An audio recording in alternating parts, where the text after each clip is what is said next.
Hello guys, and welcome to another tutorial video. In this short tutorial video, I'll be showing you how to swap HNT to Solana.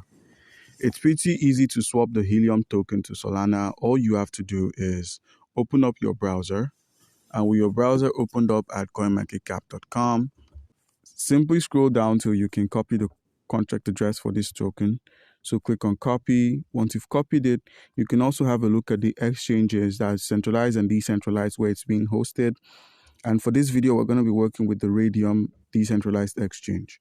So minimize and open up the wallet where your Helluim tokens are stored. If you cannot find them on the main token list, click on the crypto tab at the top right for Trust Wallets. Click on the plus icon in place of the network, which is Ethereum. Select Solana.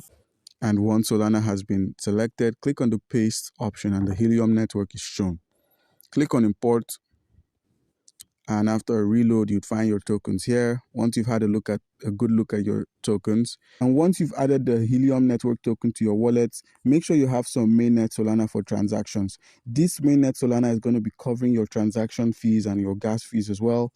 And once that's done, simply head over to the browser section at the bottom right corner of the screen. At the browser option, we're going to be working with radium.io. So click on radium.io. Once you've selected radium.io, the link would be in the description of the video. Turn off the version transaction where we have Solana to Bonk, swap their places. And instead of Bonk, we're going to be working with the HNT, that's the Helluim network tokens that we have. Paste the contract address we copied. Once you've pasted the address, click on the Helluim network token. And now we can simply swap our Helluim network token into the Solana and simply click on swap. And once that's done, you'd find your Solana here on your wallet. And once you head to the home section and perform a reload, you'd find your swapped Helluim tokens as Solana on your wallet. So guys, do comment down below if you have a question and you'll be given an answer. Thank you.